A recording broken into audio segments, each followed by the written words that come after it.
오늘 말씀은 이제 하나님께서 예루살렘을, 이스라엘을 보호하시고 그를 사랑하셔서 다시 세우실 것인데, 이제 무너졌던 예루살렘을, 그리고 무너졌던 성전을 하나님의 은혜로 만일 다시 세웠어요. 다시 세우면 그 다음에, 세우면 다 끝나나요? 네, 세우면 끝나지 않죠. 세운 다음에 그 다음에 할 일입니다. 그것이 바로 정화와 연단입니다. 1절부터 6절까지는 그렇게 세운 예루살렘 성전, 또 이스라엘의 모든 백성들, 그들을 하나님이 정화시킬 것, 즉 깨끗하게 하실 것을 말씀하고 계시고요. 7절부터 9절까지는 깨끗하게 하신 그들을 연단시키셔서 금을 달리듯이 시험하시고, 마치 그런 연단을 통해 금을 만들어내듯이 그 백성들을 금 같은, 황금같이 거룩한 존재로 우리 주님이 만들어 나가신다. 그러실 것이다. 라고 하는 말씀을 하시는 것이 오늘 본문입니다. 그래서 오늘 본문의 제목을 잡는다면 정화와 연단입니다. 성전을 세우는 것만이 최종 목적은 아니죠. 그리고 그 성전을 통해서 이스라엘 백성들이 예배하게 하는 것만이 최종 목적은 아니죠. 예배를 하면서 그들이 죄에 물들어졌던 그들의 죄를 씻고 깨끗하게 합니다. 그리고 깨끗하게 하는 것을 넘어서서 그들을 이제 훈련시켜서 진정한 하나님의 백성으로 거듭나게 하십니다. 성전을 세우기 위해서 진짜 필요한 것은 깨끗하게 하는 것과, 그리고 연단시켜서 강하게 하는 것, 이것이 이제 굉장히 중요한 일이다라고 말씀하고 있는 것입니다. 여러분, 그 금속 중에 굉장히 강한 금속이 뭐죠?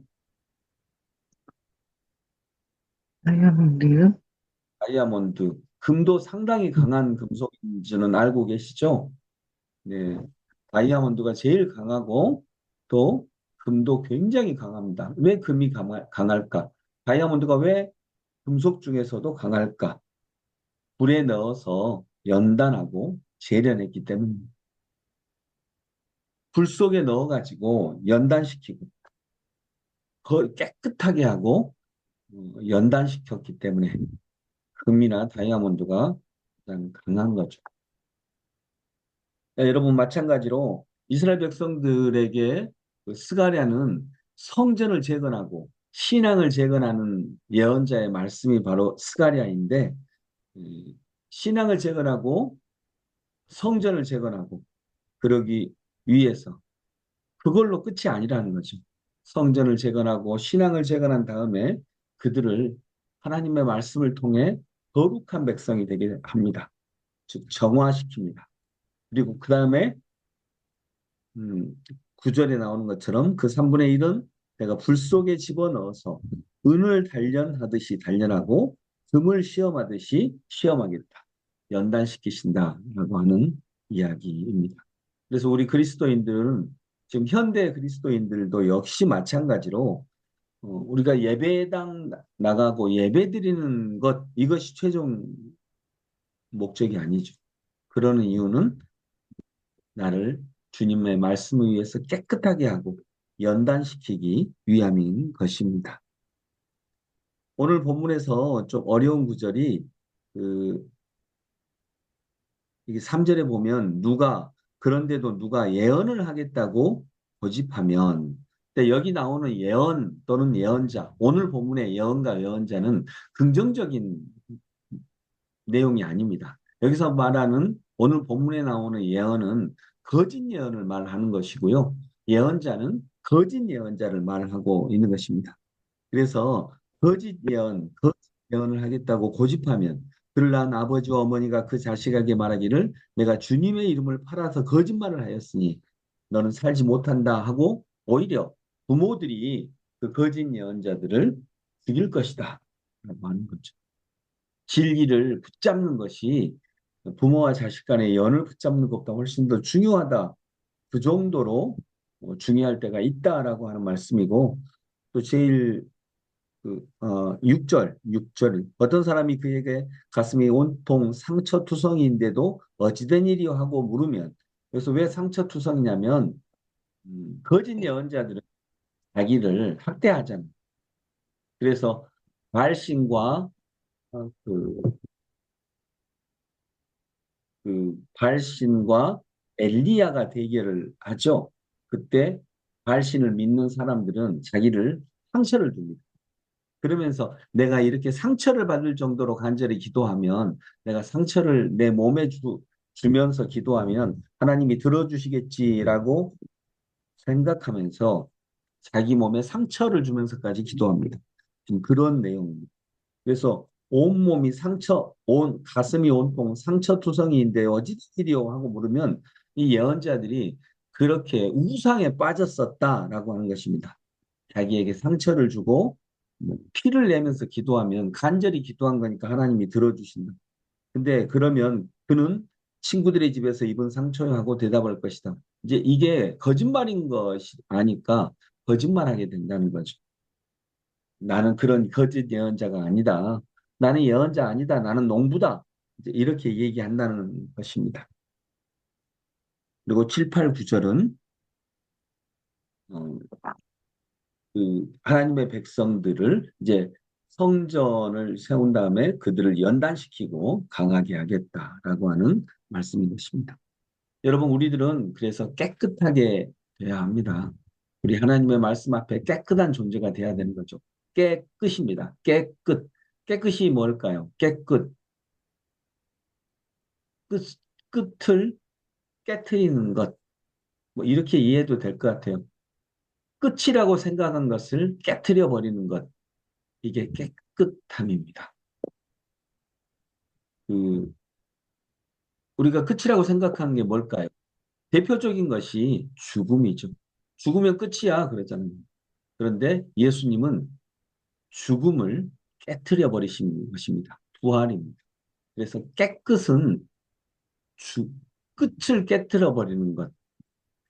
우리가 죽을 수 있는 존재라는 거죠.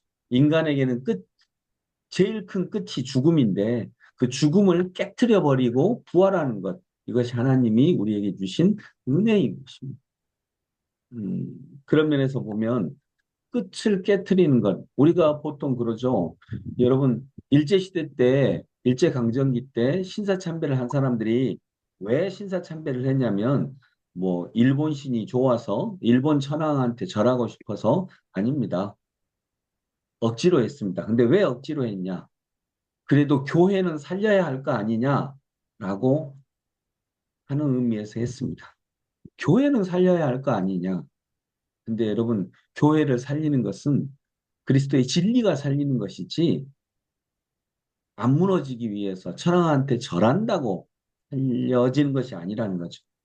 오히려 어떤 분들은 그때 이렇게 얘기했습니다. 그냥 죽자. 교회를 살리는 건 하나님이시지. 우리가 신사참배한다고 교회가 살려지겠느냐. 그냥 죽자. 여러분 세습하는 교회가 있으면 세습하는 교회들은 뭐 명성교회가 대표적이었죠. 왜 세습을 했냐? 아들이 받아야만 이 교회가 산다. 근데 한 부류는 이렇게 얘기했습니다. 아들이 받아야만 사는 교회라면 그 교회는 망하는 게 낫다. 여러분, 교회가 망하는 게 낫습니다. 요즘 교회가 하는 행태들을 보면 이 정도라면 망하는 게 낫다. 그게 바로 죽음입니다. 망하는 게 낫다, 차라리. 우리는 망할 수 있어야 됩니다. 죄를 지었으면 교회답지 못했으면 망할 수 있어야 됩니다. 근데 망하지 않으려고 하니까 교회가 비루해지고 비참해지고 진리에서 멀어지고 즉 깨끗해지지 않습니다. 그러나 우리 망할 수 있지. 차라리 망해야 되지. 진리에서 멀어졌다면 차라리 망해야지. 이것이 바로 끝을 깨트리는 것입니다. 그들에게 끝은 교회가 망하면 안 돼, 이거죠. 그러나 차라리 망하는 게 더 낫지. 그런 교회는 망해야지. 라고 한다면 그것이 끝을 깨트리는 자세입니다. 끝을 깨트렸을 때 깨끗해집니다. 그리고 차라리 망해야지. 망함, 죽음. 이게 끝이라고 할 때 하나님은 끝을 깨트리셔서 끝을 깨트리는 부활의 은혜를 주시는 우리 주님이신 줄로 믿습니다. 말씀을 결론 내리며 우리는 하나님을 믿습니다. 교회를 살리는 것은 사람이 아니고요. 교회를 존속시키는 것도 사람이 아닙니다. 그래서 우리가 주님 앞에 뭐 모든 작은 죄 하나 때문에 교회를 망하게 하는 건 아니죠.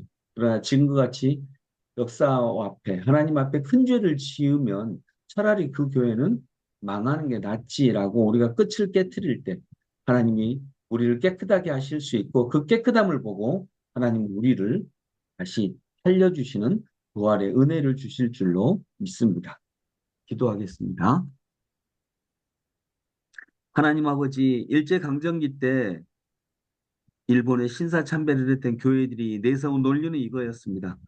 그래도 교회는 살려야 되지 않겠느냐. 주님, 교회를 살리는 것은 인간이 아닙니다. 비진리에 교회의 생존을 유지하는 건 비겁함이 아닙니다. 교회를 살리는 것은 진리이며 십자가며 깨끗함인 줄로 믿습니다. 깨끗함은 끝을 깨트려 버리는 것입니다. 우리는 죽음이 끝이라고 합니다. 교회 존속이 끝이라고 합니다. 그러나 그 끝을 깨트려 버렸을 때 하나님이 주시는 죽음을 깨트리고 오시는 은혜, 즉 부활의 은혜를 주실 줄로 믿습니다. 주님, 저희들이 그런 믿음을 소유케 하여 주옵소서. 예수 그리스도 이름으로 기도드립니다. 아멘. 우리 오늘 찬송가 268장 찬양드립니다. 268장 죄에서 자유를 얻게 함은 1절과 찬양합니다.